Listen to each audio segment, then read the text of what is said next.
I'm Zim, and you're listening to the Helpful Photographer Podcast in collaboration with New York City Photo Safari.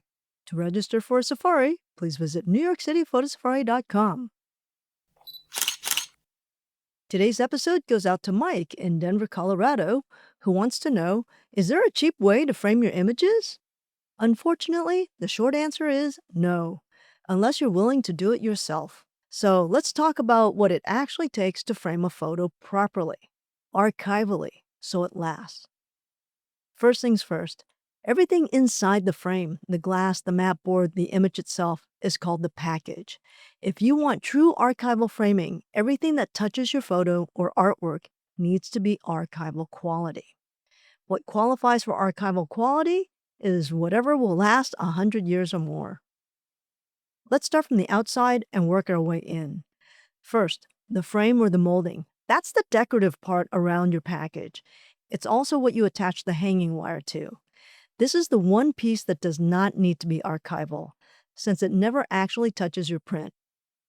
Your main options are solid or manufactured wood, metal, and foam or plastic molding. Plastic is usually the cheapest, then metal, with wood being the most expensive, unless you get lucky in the clearance rack. Now here's something I've been seeing more and more. Extruded foam molding. Basically dense, rigid plastic. Honestly, I don't hate it. It's way lighter than wood, which makes it safer and easier to hang, especially if you're putting up a big frame over a couch or fireplace. And let's be real, with plain black molding, which is the most popular molding in the United States for the last 20 years, most people can't tell the difference between wood and high-quality plastic anyway. I've seen big decorative frames made with this foam material, and they look great. You wouldn't be able to tell that you were looking at a plastic material. And the benefit is they weigh less than half as much as wood, which makes them safer, cheaper, and lighter. What's not to like, right? One thing to keep in mind is that plastic frames can sag, especially if you're framing larger than 16 by 20, and you're using a frame that is narrower than about 1.5 inches.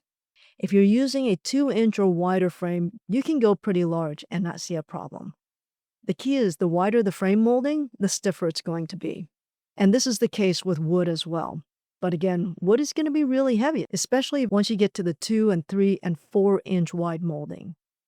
All right, next up, the glass.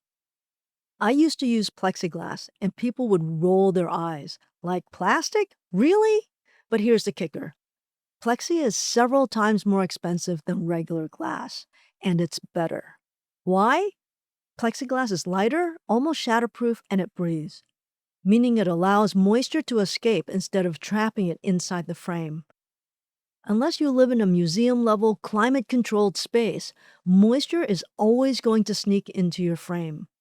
Plexiglass gives the moisture an easy exit, and Plexi usually comes with 95% UV protection built in. Regular glass, you've got to pay extra for UV coating, and it breaks easily. So in my book, Plexi is the way to go, especially if you're framing a large image. It's just safer, especially if it accidentally comes off a wall.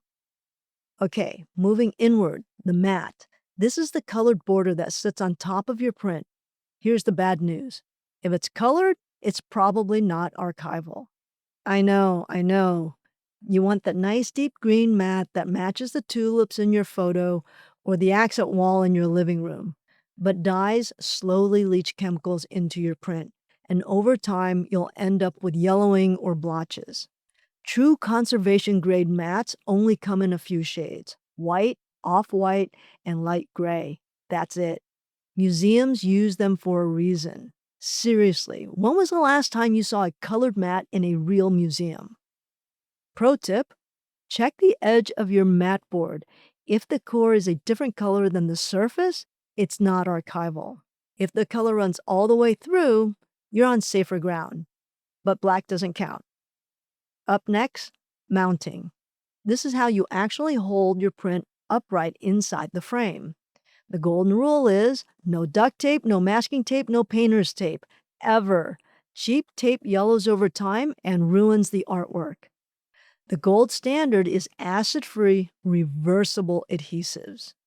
I like using photo corners because no adhesive actually touches the print at all. For bigger pieces, you can use archival hinging tape. It holds the photo in place while still letting it move naturally with humidity. Again, it has to be reversible. If you can't safely remove it from your artwork, it's not archival. Behind that is the backboard. And yep, this matters too. I've seen everything from masonite, which is super acidic, to foam core. By the way, so-called archival foam core isn't really archival. The paper they're using on that foam core might be acid-free, but the foam inside is acidic and will eventually break down and come through that paper, risking contact with your print. My recommendation, use another sheet of archival mat board as your backer. It doesn't have to be thick. It can be as thin as 2-ply. Finally, you'll want one more protective layer on the back of the frame. This doesn't touch the artwork, so it's a little less critical, but still important. I like using archival corrugated cardboard or chloroplast. That's the corrugated plastic material they use in yard signs. These are good choices. They're actually cheap, lightweight, and they're stable. The reason I still avoid foam core here is because it outgasses, and that could put your artwork at risk. All right, once you've got that package together, you take that and you put it in your molding and you seal the back with archival tape to keep bugs and moisture out. And you're done. That's it. Pretty simple, right? Well, it actually is. Kind of. So why is professional framing so expensive? Mostly because framers have the equipment and you don't. A mat cutter isn't that pricey, but it takes practice. Cutting molding? For that, you'll need professional saws that cost thousands. Plexiglass can be cut by hand, but it's not really fun. So for 1 or 2 frames, DIY usually isn't worth the hassle. For a dozen, maybe. Here's the kicker. A lot of commercial framers don't actually frame archivally. Why? 2 reasons. 1, most actually don't know how. And 2, most customers don't know the difference. So they cut corners. I've seen expensive frames with non-archival material right behind the print. Since most people never take frames apart, no one's the wiser. The 1% of framers who do frame properly can and do charge a premium, even though the actual cost difference in materials might only be a few dollars. The time difference? Honestly, not much. Maybe an extra 10 minutes per frame? So, how do you protect yourself? Start by inspecting the materials. Ask questions. Insist on archival products when possible. But at the end of the day, unless you do it yourself, you can't always know for sure what's behind the mat. And that, Mike, is your crash course in archival framing. Hopefully, it helps you decide whether to do it yourself or to bite the bullet on custom framing. I hope that was helpful. If you've got more questions, shoot me an email at zim@nycphotosaffari.com. Until next time, keep on shooting.